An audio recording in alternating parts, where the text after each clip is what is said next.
जय गुरु जी। शुक्राना गुरु जी। सारी संगत को जय गुरु जी। ओम नमः शिवाय। शिव जी सदा सहाय।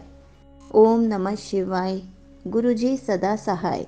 शिव पुराण श्री रुद्र संहिता तृतीय खंड का 35वां अध्याय। हिमालय का शिवजी के साथ पार्वती के विवाह का निश्चय करना।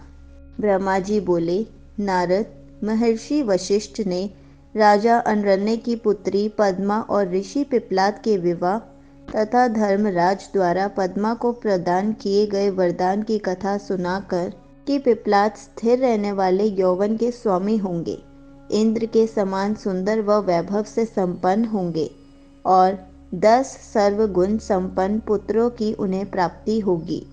शैलराज हिमालय से कहा कि राजन, मैं आपसे प्रार्थना करता हूँ कि आपके और आपकी पत्नी मैना के मन में जो भी नाराजगी है उसे भूलकर आप अपनी पुत्री पार्वती का विवाह त्रिलोकीनाथ महादेव जी के साथ कर दे। आज से 1 सप्ताह बाद का मुहूर्त, जब रोहिणी नक्षत्र में चंद्रमा अपने पुत्र बुध के साथ लग्न में स्थित होंगे, अत्यंत शुभ है। मार्गशीर्ष माह के सोमवार को लग्न में सभी शुभ ग्रहों की दृष्टि होगी। उस समय बृहस्पति भी सौभाग्य के वश में होंगे।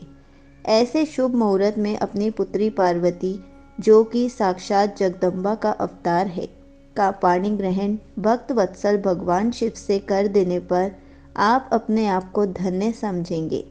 यह कहकर ज्ञान शिरोमणि मुनि वशिष्ठ चुप हो गए। उनकी बात सुनकर मैना और हिमालय आश्चर्यचकित रह गए और अन्य पर्वतों से बोले, गिरिराज मेरु, मद्राचल, मैनाक, गंधमादन, सहय, विंध्य, आप सभी ने मुनिराज वशिष्ठ के वचनों को सुना है। कृपया आप सब मुझे यह बताइए कि इन परिस्थितियों में मुझे क्या करना चाहिए। आप सभी इस संबंध में मुझे अपने विचारों से अवगत कराइए। शैलराज हिमालय के कहे इन वचनों को सुनकर सभी पर्वतों ने आपस में विचार विमर्श किया और बोले, हे गिरिराज हिमालय, इस समय ज़्यादा सोच विचार करने से कुछ नहीं होगा। अच्छा यही है कि हम सप्त ऋषियों द्वारा कही गई बात को मानकर देवी पार्वती का विवाह शिवजी से करा दे, क्योंकि वास्तव में पार्वती जी का जन्म ही देवताओं के कार्यों को पूरा करने के लिए हुआ है। अतः हमें शीघ्र ही उनकी अमानत उनके हाथों में सौंपकर अपनी जिम्मेदारियों से मुक्त हो जाना चाहिए। तब सुमेरु तथा अन्य पर्वतों की बात सुनकर हिमालय प्रसन्न हुए और देवी पार्वती भी मन ही मन मुस्कुराने लगी।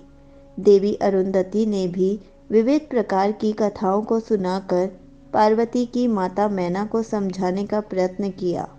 मैना जब समझ गई तो बहुत प्रसन्न हुई और उन्होंने सभी को उत्तम भोजन कराया। उनके मन का सारा संदेह और भय दूर हो गया। शैलराज हिमालय ने दोनों हाथ जोड़कर उन सप्त ऋषियों से कहा कि आपकी बातों को सुनकर मेरे मन का सारा शक दूर हो गया है। मैं भली भांति जान गया हूँ कि शिवजी ही ईश्वरों के भी ईश्वर अर्थात सर्वेश्वर हैं। वे इस जगत के कण कण में व्याप्त है। वे अतुलनीय हैं। इस संसार की हर वस्तु एवं हर प्राणी उन्हीं का है।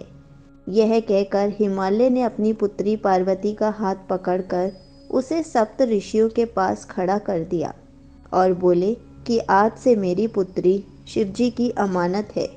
वे जब चाहे इसे यहाँ से ले जा सकते हैं।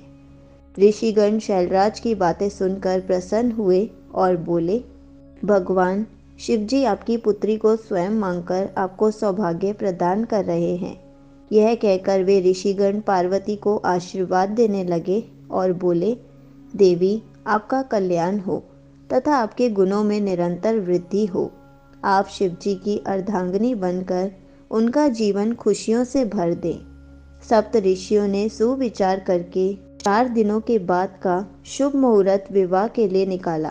तब शैलराज हिमालय और देवी मैना से आज्ञा लेकर वे सप्त ऋषि देवी अरुंधति सहित वहाँ से भगवान शिव के पास चले गए।